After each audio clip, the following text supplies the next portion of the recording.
기도가 안 될 때 이 네 마디면 충분합니다. 매일 하는 간절한 믿음의 기도. 목사님, 저 고백할 게 있어요. 30년 동안 교회를 다녔는데 사실 기도가 안 돼요. 입을 열어도 말이 안 나와요. 똑같은 말만 반복하게 돼요. 이렇게 말씀드리는 것도 부끄러운데 저 믿음이 없는 걸까요? 그 순간 깨달았습니다. 기도의 어려움은 나만의 문제가 아니었구나. 그날 아침, 저는 김 집사님 댁으로 달려갔습니다. 집사님은 눈물을 흘리며 말씀하셨습니다. 목사님, 제가 30년 동안 새벽 기도를 나갔지만 사실 대부분 시간을 멍하니 앉아 있었어요. 기도해야 한다는 압박감에 교회에는 갔지만 정작 무슨 말을 해야 할지 몰랐어요. 다른 사람들은 1시간씩 열심히 기도하는데 저는 10분만 지나도 할 말이 없어졌어요. 목사인 저도 부끄러운 고백을 하나 하겠습니다. 몇 년 전만 해도 저도 기도 시간이 두려웠습니다. 무릎 꿇고 앉으면 머릿속이 하얘지고 무슨 말을 해야 할지 막막했습니다. 강단에서는 기도의 능력을 외쳤지만 혼자 새벽 기도실에 앉으면 입이 떨어지지 않았습니다. 기도 제목은 산더미처럼 쌓여 있는데 어디서부터 시작해야 할지 알 수가 없었습니다. 가족을 위해 기도해야 하는데, 교회를 위해 기도해야 하는데, 나라를 위해 기도해야 하는데, 성도들을 위해 기도해야 하는데. 그렇게 생각하다 보면 기도는 점점 더 무거운 짐이 되었습니다. 목사인데 기도도 제대로 못하나 하는 자책감에 더 힘들었습니다. 그런데 5년 전 어느 새벽 제 삶을 바꾼 김순자 집사님의 전화 한 통으로 그날부터 목사인 저도 성경을 다시 펼쳤습니다. 예수님은 어떻게 기도하셨을까? 사도들은 어떻게 기도했을까? 성경 속 위대한 기도들을 연구했습니다. 그리고 발견했습니다. 가장 위대한 기도는 가장 단순했다는 것을, 가장 능력 있는 기도는 가장 짧았다는 것을, 예수님께서 가르쳐 주신 주기도문도, 다윗의 시편도, 바울의 기도도 모두 핵심은 단순했습니다. 그리고 깨달았습니다. 우리가 기도를 어려워하는 이유는 기도를 너무 어렵게 만들었기 때문이라는 것을. 오늘 여러분께 나누고 싶은 것이 바로 이것입니다. 기도가 안 될 때 단 네 마디면 충분합니다. 이 네 마디로 김순자 집사님의 기도 생활이 완전히 바뀌었습니다. 이 네 마디로 수많은 성도들이 기도의 기쁨을 회복했습니다. 이 네 마디로 저 자신도 매일 아침 하나님과 만나는 기쁨을 누리고 있습니다. 지금부터 그 네 마디가 무엇인지, 그리고 이 네 마디가 어떻게 우리의 기도 생활을 완전히 바꿀 수 있는지 함께 나누겠습니다. 첫 번째, 기도가 막힌 진짜 이유 마이너스 우리가 너무 복잡하게 만들었습니다. 여러분, 혹시 이런 경험 있으신가요? 기도하려고 무릎을 꿇었는데 머릿속이 복잡해지는 경험 말입니다. 오늘은 뭐부터 기도해야 하지? 어제 못한 기도부터 해야 하나? 아니면 오늘 일정부터? 가족은? 교회는? 나라는? 생각만 해도 머리가 아프지 않으신가요? 많은 분들이 기도를 어려워하는 진짜 이유가 여기에 있습니다. 우리가 기도를 너무 복잡하게 만들어 버렸다는 것입니다. 인천에 사시는 박영애 집사님의 이야기를 들려드리겠습니다. 박 집사님은 58세로 신앙생활 25년 차이셨습니다.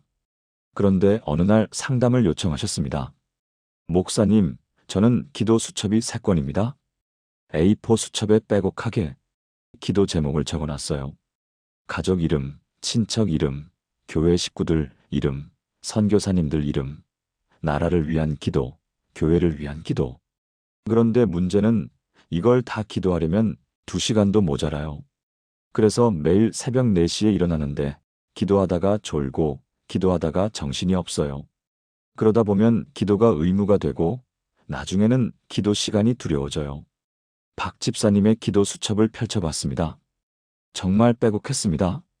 가족 43명, 친척 67명, 교회 식구 120명, 선교사 15명. 이걸 매일 다 기도한다는 것은 불가능했습니다. 그래서 여쭤봤습니다. 집사님, 예수님은 어떻게 기도하셨을까요? 마태복음 6장 9절부터 13절을 함께 읽었습니다. 그러므로 너희는 이렇게 기도하라.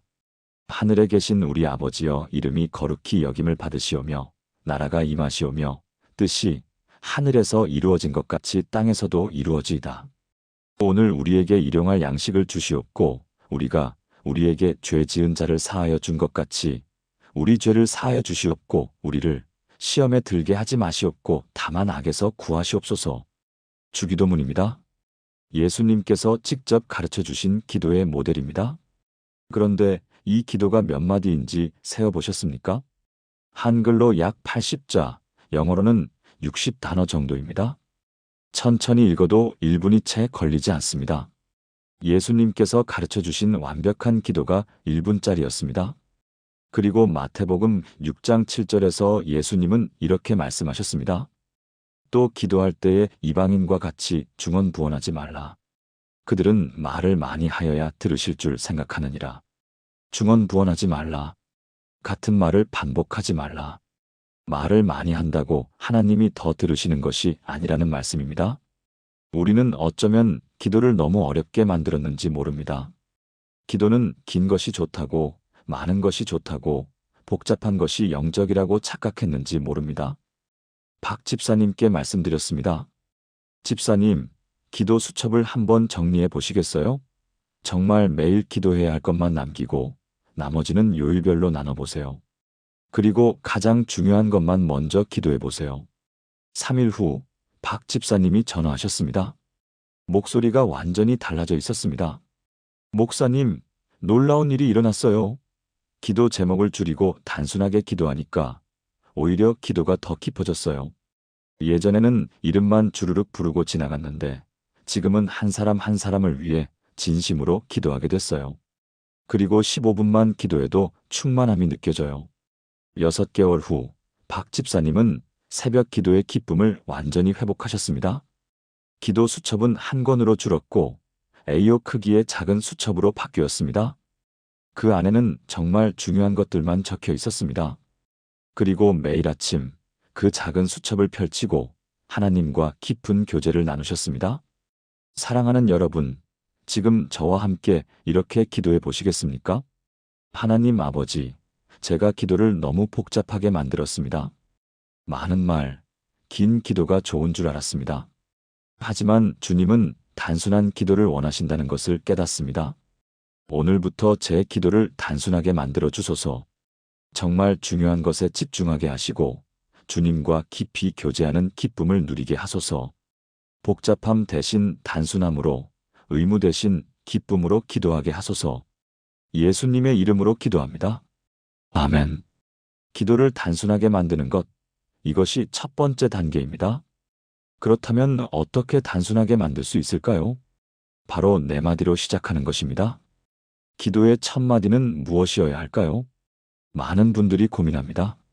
전능하신 하나님, 창조주 하나님, 거룩하신 주님. 어떤 호칭으로 시작해야 더 경건한 기도가 될까요? 그런데 예수님은 놀라운 호칭을 가르쳐 주셨습니다. 바로 아버지였습니다. 마태복음 6장 9절을 다시 보겠습니다. 그러므로 너희는 이렇게 기도하라. 하늘에 계신 우리 아버지여. 아버지라는 단어가 얼마나 혁명적인지 아십니까? 구약 시대에는 하나님을 여호와, 엘로힘, 아도나이라고 불렀습니다. 거룩하시고 두려운 존재로 여겼습니다. 그런데 예수님은 하나님을 아버지라고 부르라고 하셨습니다. 더 놀라운 것은 아빠라는 뜻의 아람어 아빠를 사용하셨다는 것입니다. 로마서 8장 15절을 보면 이렇게 기록되어 있습니다. 너희는 다시 무서워하는 종의 영을 받지 아니하고 양자의 영을 받았으므로 우리가 아빠 아버지라고 부르짖느니라. 아빠 아버지입니다. 어린아이가 아빠를 부르는 그 친밀한 호칭입니다. 이것이 기도의 시작입니다. 부산에 사시는 이철수 집사님의 이야기입니다. 이 집사님은 65세로 평생 공장을 운영하셨습니다. 엄격하고 무뚝뚝한 성격으로 자녀들과도 대화가 별로 없으셨습니다. 신앙생활도 마찬가지였습니다. 하나님을 멀리 계신 분으로만 생각하셨습니다. 기도할 때마다 전능하신 하나님, 거룩하신 주님이라고만 불렀습니다. 그런데 3년 전 갑자기 심근경색으로 쓰러지셨습니다. 중환자실에 일주일 동안 계셨습니다. 의식이 오락가락했습니다. 그때 이 집사님은 꿈을 꾸셨다고 합니다. 어두운 터널을 걷고 있는데 저 멀리 빛이 보였습니다. 그 빛을 향해 걸어가는데 갑자기 뒤에서 누군가 팔을 잡았습니다. 돌아보니 한 분이 서 계셨습니다. 얼굴은 환하게 빛나서 잘 보이지 않았지만 눈빛은 너무나 따뜻했습니다. 그분이 말씀하셨습니다. 아직 때가 아니야. 돌아가야 해. 이 집사님이 물었습니다. 누구십니까? 그분이 웃으시며 말씀하셨습니다. 내 아버지야. 그 순간 이 집사님은 깨달았습니다. 하나님은 멀리 계신 분이 아니라 바로 옆에서 손을 잡아주시는 아버지셨다는 것을. 의식을 회복한 후 이 집사님의 기도가 완전히 바뀌었습니다. 더 이상 전능하신 하나님이라고만 부르지 않으셨습니다. 아버지라고 부르기 시작하셨습니다. 처음에는 어색했습니다. 65년 동안 한 번도 그렇게 불러본 적이 없었으니까요. 하지만 점점 익숙해졌습니다. 아버지, 감사합니다. 아버지, 도와주세요. 아버지, 사랑합니다. 그렇게 기도하니까 놀라운 일이 일어났습니다. 기도가 대화가 되었습니다. 하나님이 정말 옆에 계신 것처럼 느껴졌습니다. 그리고 더 놀라운 일이 일어났습니다. 이 집사님이 자녀들에게도 변했습니다. 평생 무뚝뚝하게만 대하던 자녀들을 안아주기 시작하셨습니다. 사랑한다는 말을 하기 시작하셨습니다. 하나님을 아버지라고 부르면서 자신도 자녀들에게 진짜 아버지가 되어가는 것을 경험하셨습니다. 지금 이 집사님은 매일 아침 이렇게 기도를 시작하십니다. 아버지, 오늘 아침도 깨워주셔서 감사합니다. 단순합니다. 하지만 그 단순한 한마디 속에 모든 것이 들어 있습니다. 관계, 신뢰, 사랑, 의존, 친밀함. 사랑하는 여러분, 지금 저와 함께 이렇게 기도해 보시겠습니까? 하나님 아버지, 제가 주님을 너무 멀리 계신 분으로만 생각했습니다. 두렵고 거룩하신 분으로만 여겼습니다. 하지만 주님은 나의 아버지이십니다. 나를 사랑하시고 나와 함께 하시고 나를 품어주시는 아빠이십니다. 오늘부터 주님을 아버지라고 부르게 하소서. 그 한마디로 주님과의 관계가 회복되게 하소서.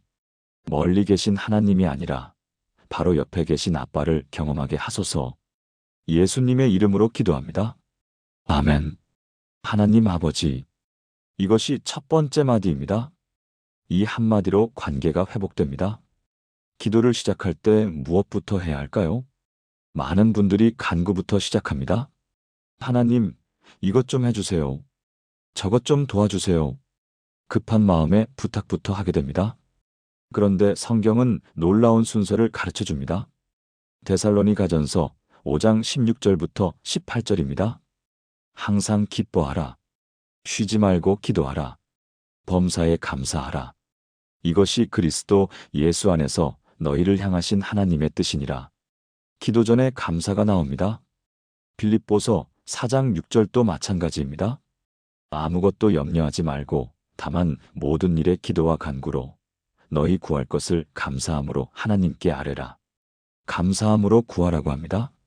간구 전에 감사가 먼저입니다. 왜 그럴까요? 감사는 하나님의 마음을 여는 열쇠이기 때문입니다. 대구에 사시는 최미경 집사님의 이야기입니다. 최 집사님은 52세로 남편과 두 아들을 둔 가정주부셨습니다. 그런데 4년 전 큰아들이 갑자기 사고를 당했습니다. 오토바이를 타고 가다가 차와 부딪혀 중상을 입었습니다. 뇌손상이 심해서 의사가 말했습니다. 회복이 어려울 것 같습니다. 깨어나더라도 정상적인 생활은 힘들 겁니다. 최 집사님은 매일 병원에서 기도했습니다. 하지만 기도가 되지 않았습니다. 하나님, 왜 이런 일이 일어났습니까? 왜 제 아들에게 이런 일이? 하나님, 제발 아들을 고쳐주세요. 제발요. 매일 같은 기도를 반복했습니다. 울면서 부르짖으면서 간절하게. 하지만 3개월이 지나도 아들은 깨어나지 않았습니다. 최 집사님은 지쳐갔습니다. 어느 날 병실에서 성경을 읽다가 데살로니가전서 5장 18절을 만났습니다. 범사에 감사하라. 순간 화가 났습니다. 이런 상황에서 무엇을 감사하란 말입니까? 성경을 덮으려다가 다시 그 구절을 봤습니다. 범사에 감사하라. 이것이 그리스도 예수 안에서 너희를 향하신 하나님의 뜻이니라. 하나님의 뜻이라고 했습니다. 최 집사님은 눈물을 흘리며 무릎을 꿇었습니다.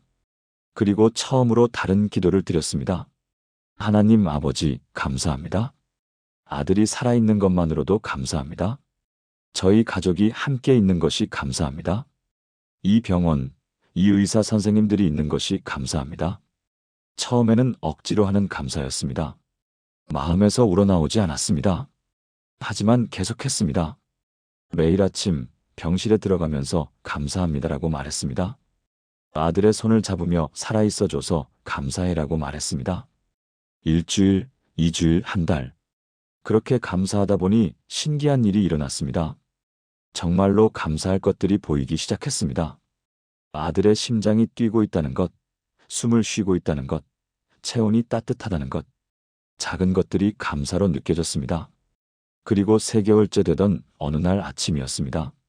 최 집사님이 평소처럼 감사합니다라고 말하며 아들의 손을 잡았을 때 아들의 손가락이 미세하게 움직였습니다. 처음에는 착각인 줄 알았습니다. 하지만 분명히 움직였습니다. 의사를 급히 불렀고 검사 결과 뇌파에 변화가 있었습니다. 회복의 조짐이었습니다. 그로부터 2주 후 아들이 눈을 떴습니다. 의사들도 놀랐습니다. 기적입니다. 이 정도 손상에서 이렇게 빨리 깨어난 경우는 처음 봅니다. 지금 그 아들은 재활 치료를 마치고 대학에 복학했습니다. 완전히 정상적인 생활을 하고 있습니다. 최 집사님은 말씀하십니다. 감사가 기적을 불러왔어요. 제가 감사하기 시작했을 때 하나님이 일하기 시작하셨어요. 이제 저는 어떤 상황에서도 먼저 감사부터 합니다. 그것이 하나님의 마음을 여는 열쇠라는 것을 배웠으니까요. 사랑하는 여러분, 지금 저와 함께 이렇게 기도해 보시겠습니까? 하나님 아버지, 오늘 아침 제게 주신 모든 것에 감사드립니다. 숨 쉬게 하시고 깨어나게 하시고 이 자리에 있게 하심을 감사합니다. 어려운 상황 속에서도 감사할 수 있는 은혜를 주소서. 간구하기 전에 먼저 감사하는 믿음을 주소서. 감사가 제 기도의 시작이 되게 하시고 감사로 주님의 마음을 열게 하소서. 범사에 감사하는 삶을 살게 하소서. 예수님의 이름으로 기도합니다. 아멘. 감사합니다. 이것이 2번째 마디입니다. 이 한마디로 하나님의 마음이 열립니다. 이제 3번째 마디입니다. 많은 분들이 이 부분에서 막힙니다. 무엇을 어떻게 간구해야 할지 모르기 때문입니다. 건강, 가정, 자녀, 사업, 교회, 나라. 간구할 것은 너무 많은데 어떻게 정리해야 할지 막막합니다. 그래서 길고 복잡한 간구 목록을 만들게 됩니다. 하지만 성경은 가장 단순한 간구를 보여줍니다. 누가복음 18장 13절 세리의 기도입니다. 세리는 멀리 서서 감히 눈을 들어 하늘을 쳐다보지도 못하고 다만 가슴을 치며 이르되 하나님이여 불쌍히 여기소서 나는 죄인이로소이다 하였느니라. 불쌍히 여기소서. 이것이 전부였습니다. 마가복음 10장 47절 맹인 바디메오의 기도도 마찬가지입니다.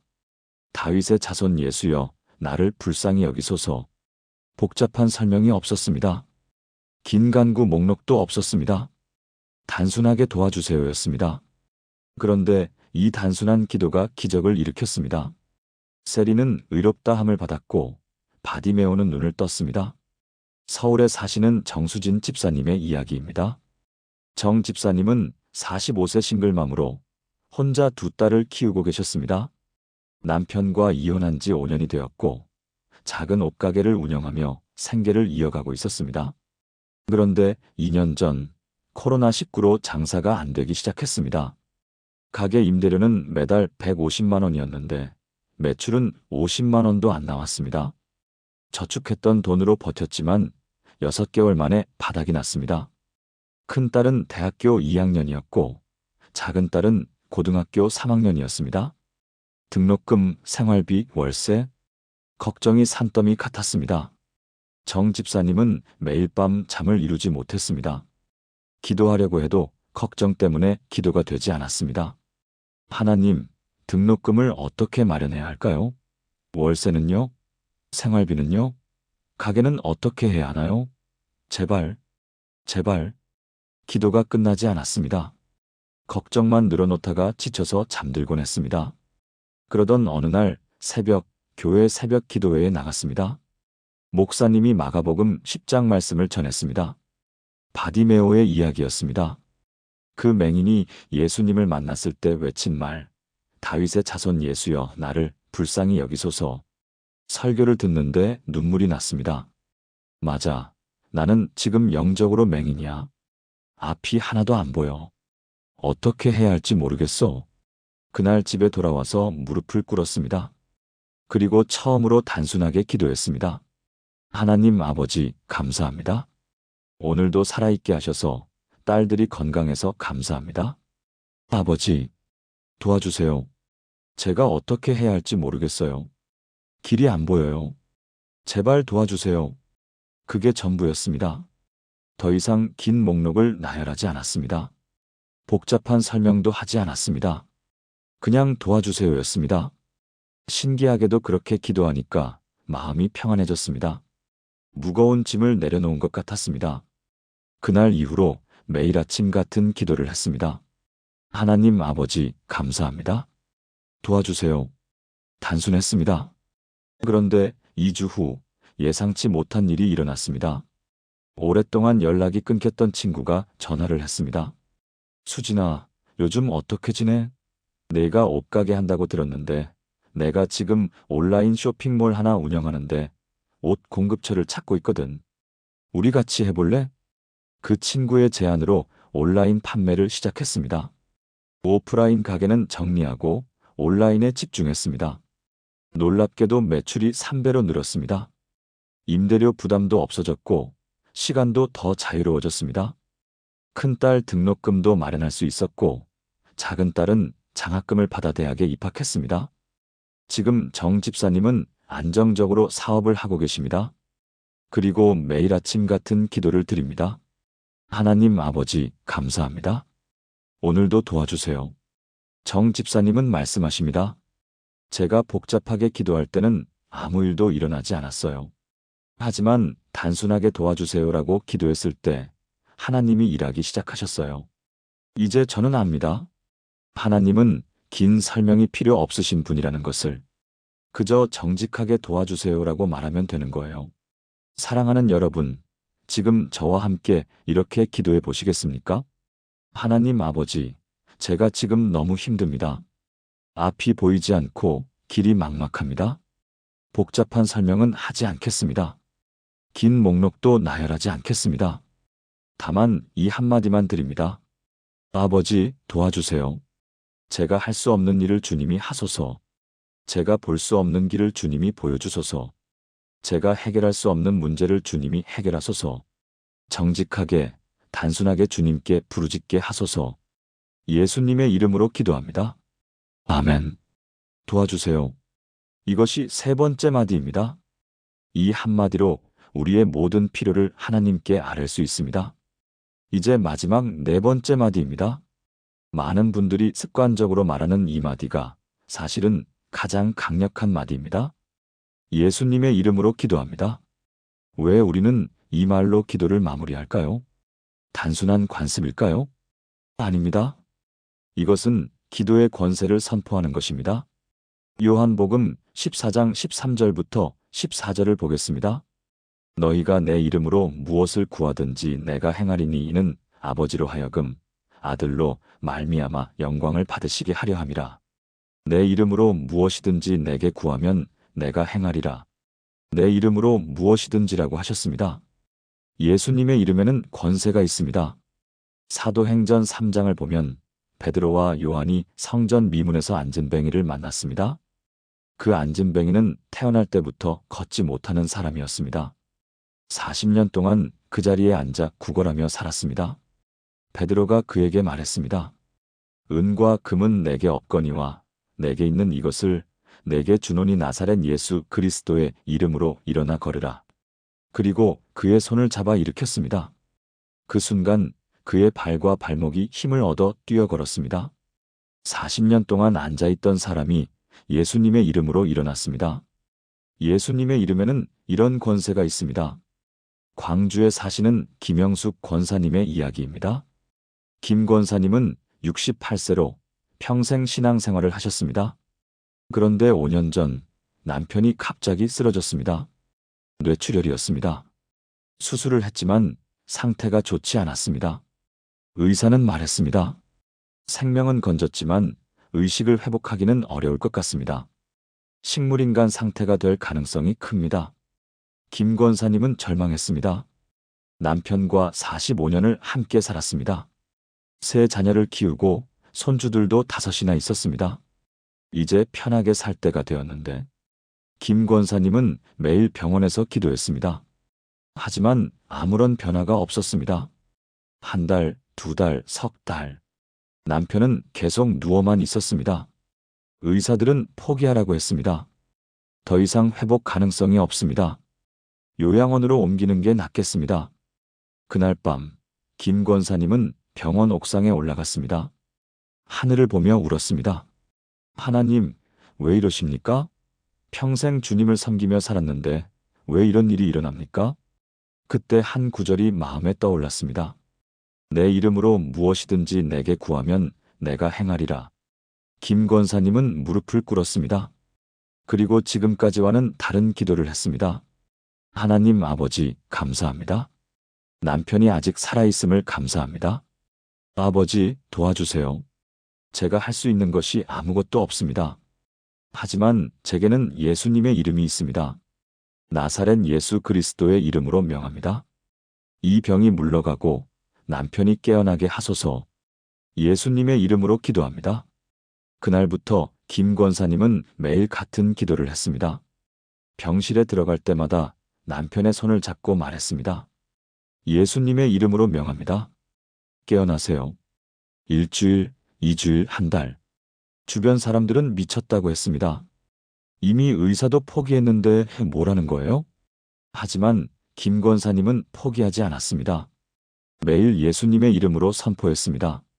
그리고 정확히 40일째 되던 날, 기적이 일어났습니다. 남편의 눈꺼풀이 움직였습니다. 김 권사님이 급히 손을 잡으며 외쳤습니다. 여보, 나 보여요? 예수님의 이름으로 명합니다. 눈을 뜨세요. 그 순간 남편이 눈을 떴습니다. 의료진이 달려왔습니다. 검사 결과 뇌 기능이 회복되고 있었습니다. 의사들도 믿을 수 없다는 표정이었습니다. 의학적으로 설명할 수 없는 일입니다. 기적이라고밖에 말할 수 없습니다. 그로부터 6개월 후 남편은 완전히 회복되어 퇴원했습니다. 지금은 정상적인 생활을 하고 계십니다. 손주들과 놀아주고 교회도 나가시고 건강하게 지내고 계십니다. 김 권사님은 말씀하십니다. 예수님의 이름에는 권세가 있어요. 그 이름 앞에 불가능은 없어요. 우리가 예수님의 이름으로 기도할 때 하늘과 땅의 모든 권세가 우리와 함께합니다. 이제 저는 어떤 기도를 하든 반드시 예수님의 이름으로라고 선포합니다. 그것이 단순한 마무리 말이 아니라 가장 강력한 권세의 선포라는 것을 알게 되었으니까요. 사랑하는 여러분, 지금 저와 함께 이렇게 기도해 보시겠습니까? 하나님 아버지, 예수님의 이름이 얼마나 귀한지 깨닫게 하소서. 그 이름에 모든 권세가 있음을 믿게 하소서. 제가 기도할 때 예수님의 이름으로 담대히 구하게 하소서. 그 이름 앞에 불가능은 없음을 선포하게 하소서. 예수님의 이름으로 병든 자가 일어나고 우울한 자가 기뻐하며 절망한 자가 희망을 얻게 하소서. 예수님의 이름으로 제 기도가 응답되게 하소서. 예수님의 이름으로 기도합니다. 아멘. 예수님의 이름으로 기도합니다. 이것이 4번째 마디입니다. 이 한마디로 우리의 기도에 하늘의 권세가 임합니다. 지금까지 4마디를 배웠습니다. 하나님 아버지, 감사합니다. 도와주세요. 예수님의 이름으로 기도합니다. 너무 단순하다고 생각하실 수도 있습니다. 이렇게 짧은 기도로 충분할까요? 네, 충분합니다. 아니, 충분한 정도가 아니라 완벽합니다. 이 4마디 안에 기도의 모든 요소가 들어 있습니다. 관계, 감사, 간구, 믿음. 예수님께서 가르쳐 주신 주기도문도 이 구조입니다. 하늘에 계신 우리 아버지여 마이너스 관계. 이름이 거룩히 여김을 받으시오며 마이너스 감사와 경배. 오늘 우리에게 일용할 양식을 주시옵고 마이너스 간구. 예수 그리스도로 말미암아 기도하옵나이다 마이너스 믿음. 똑같은 구조입니다. 제주도에 사시는 박정혜 집사님의 이야기입니다. 박 집사님은 55세로 작은 카페를 운영하고 계셨습니다. 신앙생활은 20년 정도 하셨지만 늘 기도가 부담스러우셨습니다. 새벽 기도회에 나가면 다른 분들은 30분, 1시간씩 기도하는데 본인은 5분도 채우지 못했습니다.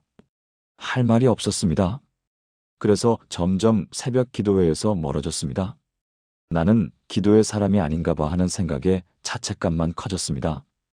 그러던 중 작년 여름 박 집사님이 운영하던 카페에 큰 위기가 찾아왔습니다. 코로나19가 다시 심해지면서 손님이 끊겼습니다. 한 달 매출이 100만 원도 안 나왔습니다.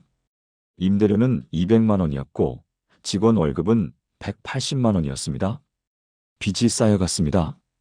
박 집사님은 절망했습니다. 이제 어떻게 해야 하지? 카페를 정리해야 하나? 하지만 대출금은 어떻게 갚지? 잠을 이룰 수가 없었습니다. 어느 날 새벽 너무 답답해서 바닷가로 나갔습니다. 제주도의 아름다운 새벽 바다였지만 박 집사님의 마음은 어두웠습니다. 파도 소리를 들으며 하늘을 보았습니다. 하나님, 저 어떻게 해야 합니까? 그때 마음에 떠오른 것이 있었습니다. 몇 달 전 목사님이 설교하셨던 내용이었습니다. 기도가 안 될 때 이 네 마디만 기억하세요. 하나님 아버지, 감사합니다. 도와주세요. 예수님의 이름으로 기도합니다. 박 집사님은 바닷가에 무릎을 꿇었습니다.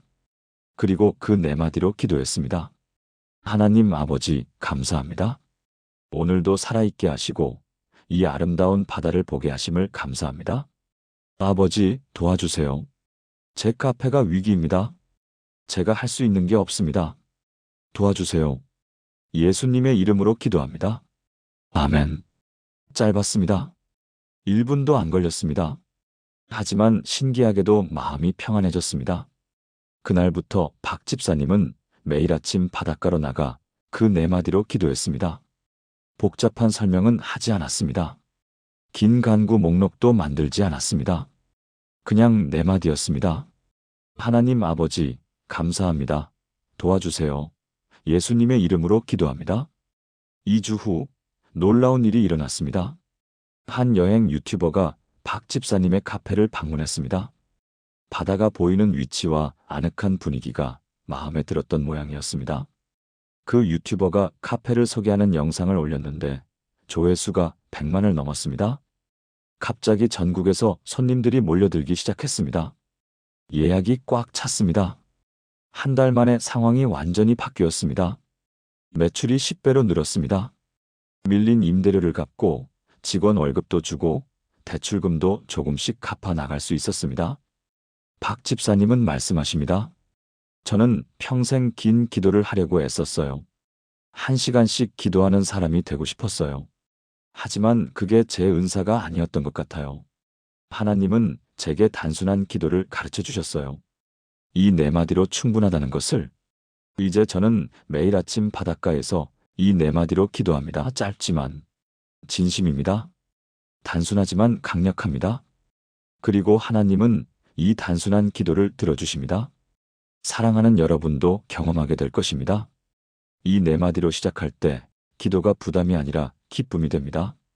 이 네 마디로 시작할 때 기도가 의무가 아니라 특권이 됩니다.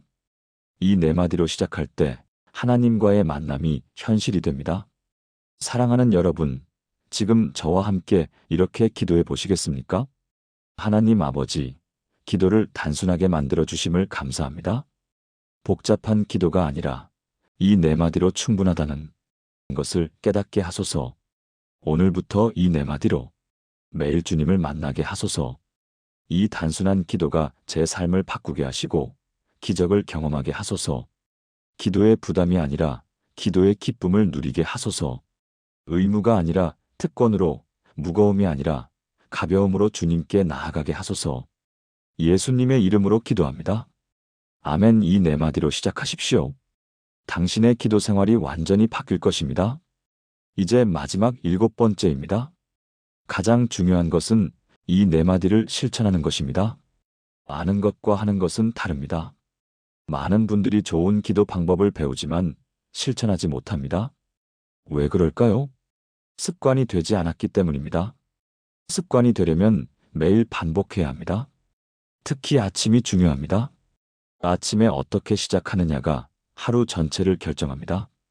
잠언 8장 17절에 이렇게 기록되어 있습니다. 나를 사랑하는 자들이 나의 사랑을 입으며 나를 간절히 찾는 자가 나를 만날 것이니라. 간절히 찾는 자라고 했습니다.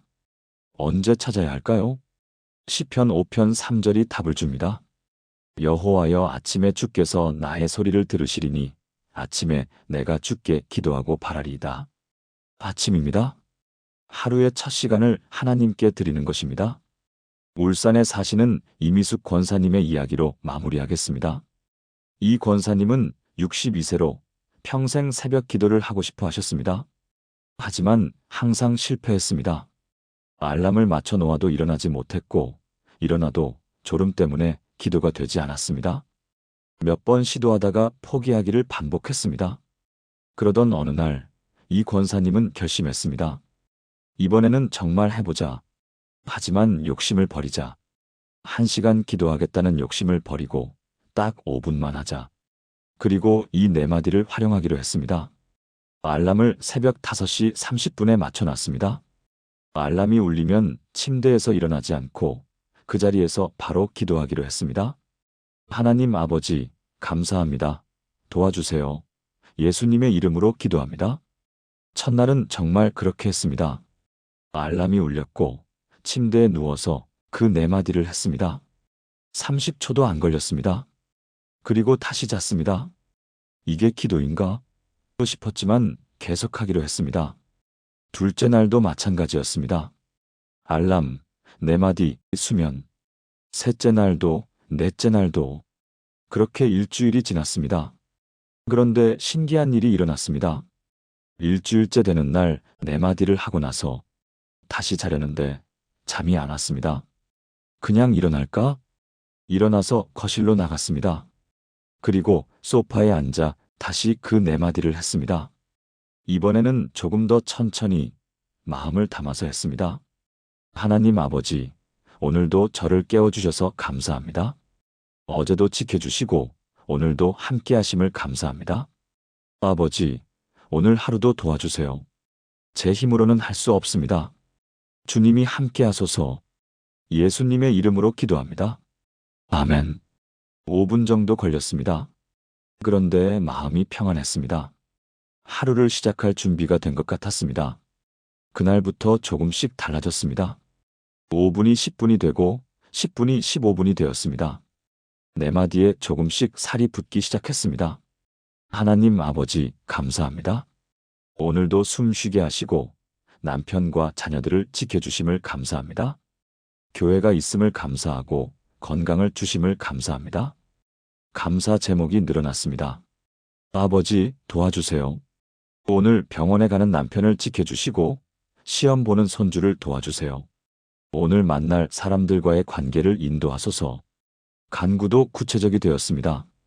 3개월이 지났을 때 이 권사님은 완전히 다른 사람이 되어 있었습니다. 매일 아침 5시 30분이면 자동으로 눈이 떠졌습니다. 알람이 필요 없었습니다. 그리고 거실로 나가 20분에서 30분 정도 기도했습니다. 부담스럽지 않았습니다. 오히려 하루 중 가장 기대되는 시간이었습니다. 하나님과 만나는 시간, 평안을 얻는 시간, 힘을 충전하는 시간이었습니다. 그리고 놀라운 변화들이 일어났습니다. 관계가 좋아졌습니다. 남편과의 대화가 늘었고 자녀들과도 더 가까워졌습니다. 건강도 좋아졌습니다.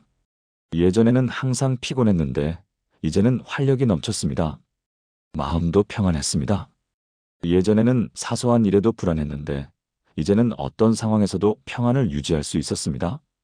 교회 봉사도 기쁘게 할 수 있었습니다. 무엇보다 하나님이 가까이 계신 것을 느꼈습니다. 이 권사님은 지금 교회에서 새벽 기도 간증을 자주 하십니다. 저는 평생 새벽 기도를 하고 싶었지만 실패했어요. 그런데 이 네 마디로 시작하니까 됐어요. 처음에는 30초짜리 기도였지만 지금은 30분 기도가 됐어요. 억지로 한 것이 아니라 자연스럽게 됐어요. 여러분도 할 수 있어요. 욕심 버리고 이 네 마디로 시작해 보세요. 하루 30초면 됩니다. 하나님이 나머지는 채워주실 거예요. 사랑하는 여러분, 오늘부터 시작하십시오. 내일 아침 눈을 뜨면 침대에 누워서라도 좋습니다. 이 네 마디를 하십시오. 하나님 아버지, 감사합니다. 도와주세요. 예수님의 이름으로 기도합니다. 30초면 충분합니다. 그것을 매일 하십시오. 일주일, 2주일, 한 달. 어느새 여러분의 삶이 바뀌어 있을 것입니다. 사랑하는 여러분, 지금 저와 함께 마지막 기도를 드리겠습니다. 하나님 아버지, 오늘 이 시간 함께 해주심을 감사합니다. 기도의 단순함을 깨닫게 하시고 이 네 마디를 가르쳐 주심을 감사합니다. 오늘부터 매일 아침 이 네 마디로 하루를 시작하게 하소서. 30초로 시작해도 좋으니 매일 주님을 만나는 기쁨을 누리게 하소서. 이 단순한 기도가 습관이 되게 하시고 습관이 삶이 되게 하소서. 매일 아침 주님과 만나는 사람, 주님의 음성을 듣는 사람, 주님의 평안을 누리는 사람이 되게 하소서. 이 네 마디로 시작하는 삶이 기적의 삶이 되게 하소서. 예수님의 이름으로 기도합니다. 아멘. 지금까지 나눈 7가지 말씀을 하나의 기도로 드리겠습니다. 함께 기도하시겠습니까? 전능하신 하나님 아버지, 오늘 이 시간 주신 놀라운 은혜를 감사드립니다. 기도가 막혔을 때 이 네 마디만 기억하면 된다는 단순한 진리를 깨닫게 하심을 감사합니다. 기도를 복잡하게 만든 것이 우리였음을 고백하고 주님은 단순한 기도를 원하신다는 것을 깨달았습니다. 주님을 하나님 아버지라고 부를 수 있는 특권을 주시고 멀리 계신 하나님이 아니라 가까이 계신 아빠로 만나게 하심을 찬양합니다. 감사가 모든 기도의 문을 여는 열쇠임을 배웠고 어떤 상황에서도 먼저 감사하는 믿음을 주소서. 도와주세요라는 세 글자로 모든 간구를 드릴 수 있음을 깨달았고 정직하고 단순한 간구를 주님이 들으신다는 것을 믿습니다. 예수님의 이름에 모든 권세가 있음을 선포하며 그 이름으로 기도할 때 불가능이 가능이 된다는 것을 믿습니다. 이 네 마디가 단순해 보이지만 완벽한 기도임을 고백하고 이 기도로 수많은 기적들이 일어났음을 증거합니다. 오늘부터 매일 아침 이 네 마디로 하루를 시작하는 은혜를 허락하소서. 30초로 시작해도 침대에 누워서 해도 걸어가면서 해도 좋으니 매일 이 기도로 주님을 만나게 하소서. 이 단순한 기도가 우리의 습관이 되게 하시고 습관이 우리의 삶이 되게 하소서. 우리의 가정에서, 우리의 교회에서, 우리의 일터에서 이 네 마디 기도가 울려 퍼지게 하소서. 기도의 부담이 기도의 기쁨으로, 기도의 의무가 기도의 특권으로 바뀌게 하소서. 하나님 아버지, 감사합니다. 우리에게 이렇게 단순하고 강력한 기도를 가르쳐 주심을 감사합니다. 도와주세요. 오늘부터 이 기도를 실천할 수 있도록 성령으로 도와주소서. 예수님의 이름으로 기도합니다. 예수님의 이름에 모든 영광과 찬양을 돌립니다. 아멘. 사랑하는 여러분, 오늘 우리는 기도가 안 될 때 필요한 네 마디를 배웠습니다. 간단히 정리하겠습니다. 첫째, 우리가 기도를 너무 복잡하게 만들었다는 것을 깨달았습니다. 예수님은 단순한 기도를 가르쳐 주셨습니다. 둘째, 하나님 아버지라는 첫 마디로 관계를 회복했습니다. 하나님은 멀리 계신 분이 아니라 우리의 아빠이십니다. 셋째, 감사합니다라는 두 번째 마디로 하나님의 마음을 열었습니다. 감사는 모든 기도의 문을 여는 열쇠입니다. 넷째, 도와주세요라는 세 번째 마디로 모든 필요를 아뢰었습니다. 정직하고 단순한 간구를 하나님은 들으십니다. 다섯째, 예수님의 이름으로 기도합니다라는 네 번째 마디로 권세를 선포했습니다. 그 이름 앞에 불가능은 없습니다. 여섯째, 이 네 마디로 시작하는 기도의 능력을 보았습니다. 단순하지만 완벽하고 짧지만 강력합니다. 일곱째, 매일 아침 이 네 마디로 시작하는 삶을 배웠습니다. 30초로 시작해도 좋습니다. 여러분, 오늘 이 영상이 도움이 되셨다면 좋아요 버튼을 눌러주세요. 그리고 댓글로 여러분의 간증을 나눠주세요. 저도 이 네 마디로 기도를 시작했습니다. 오늘부터 매일 아침 실천하겠습니다. 여러분의 고백이 다른 분들에게 큰 격려가 될 것입니다. 구독과 알림 설정도 부탁드립니다. 앞으로도 여러분의 신앙생활에 실제로 도움이 되는 말씀들을 계속 나누겠습니다. 사랑하는 여러분, 내일 아침부터 시작하십시오. 눈을 뜨면 이 네 마디를 하십시오. 하나님 아버지, 감사합니다. 도와주세요. 예수님의 이름으로 기도합니다. 그것만으로 충분합니다. 하나님이 나머지는 채워주실 것입니다. 여러분의 기도 생활이 완전히 바뀔 것입니다. 하나님과의 관계가 회복될 것입니다. 매일 아침이 기대되는 삶을 살게 될 것입니다. 주님의 은혜와 평강이 여러분과 여러분의 가정에 충만하기를 축복합니다. 오늘도 하나님의 사랑 안에서 평안하시기 바랍니다. 감사합니다.